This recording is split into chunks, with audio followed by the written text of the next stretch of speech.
kalian. Ada yang tidak hadir di kelas ini, nak? Siapa, nak? Kita cek aja langsung presensi ya. Yang ibu paginya silakan angkat tangannya. Amirullah Zahki, Andina Anggraini. Kita agendanya melanjutkan materi minggu lalu yang sudah kita pelajari. Minggu lalu kita mempelajari terkait dengan apa, nak? Ada yang masih ingat? Budaya lokal. Karena sebelumnya kita sudah mempelajari tentang budaya lokal, hari ini kita akan melanjutkan ke materi baru, yakni di bab 6. Silakan buka bukunya di bab 6 mengenai kerjasama dan gotong royong di materi nilai penting kerjasama dan gotong royong. Silakan nanti buka. Karena hari ini kita akan mempelajari mengenai gotong royong, ibu juga sudah menyiapkan lagu yang berkaitan dengan gotong royong. Silakan semuanya kita berdiri terlebih dahulu. Ada yang sudah pernah mendengarkan lagu mengenai gotong royong? Belum kan? Silakan, nanti ini ada liriknya. Silakan kalian nyanyi sesuai dengan liriknya.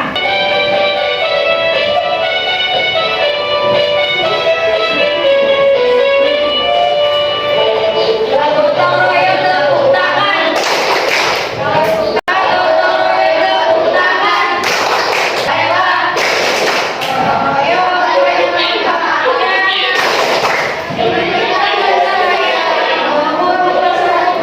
penting kerjasama dan juga gotong royong. Ada yang sudah membaca sebelumnya mengenai materi kita?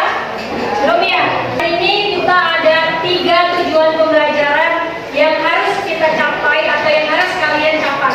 Yang pertama yaitu melalui model pembelajaran problem based learning, video pembelajaran, PPT gambar dan juga evaluasi pembelajaran, peserta didik mampu menguraikan nilai penting dari kerjasama dan juga gotong royong. Lalu tujuan pembelajaran yang kedua yakni peserta didik mampu mengklasifikasikan bentuk kerjasama dan gotong royong dengan benar. Dan yang terakhir yakni melalui kegiatan diskusi dan juga presentasi kelompok, peserta didik mampu melakukan kerjasama dan bergotong royong dengan baik.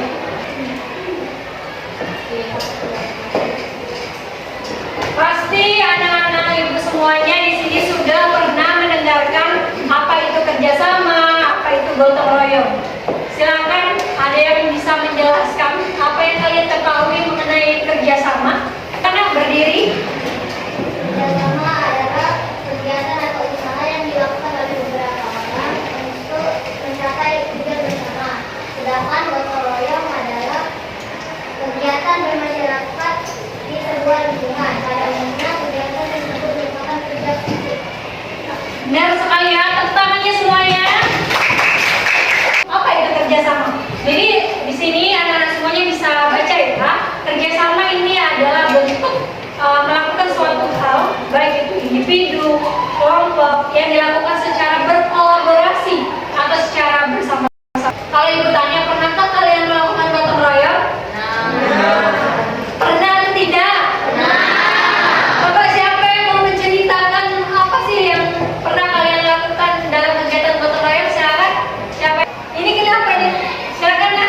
Ikut tetangga bersih dan makan. Alasan kenapa sih kita ini harus melakukan gotong royong? Yang pertama, menciptakan persatuan. Karena dengan kita melakukan gotong royong, artinya kita saling membantu satu sama lain untuk menolong sesama kita yang sedang membutuhkan pertolongan. Atau kalau kerjanya kita lakukan secara bersama-sama, akan lebih mudah dan juga lebih cepat. Yang kedua yaitu menumbuhkan rasa kebersamaan. Karena ya, kalau kita kumpul melakukan gotong royong bersama-sama, misalnya nih seluruh warga atau satu RT dikumpulkan, mau tidak mau kita berinteraksi, berkomunikasi dengan mereka. Artinya kita secara tidak langsung ataupun secara kita mengenal orang baru atau berarti bahwasanya kerjasama dan juga gotong royong ini memiliki nilai penting. Adapun nilai pentingnya yang pertama apa? Yang pertama apa? Yang kedua?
Jelas?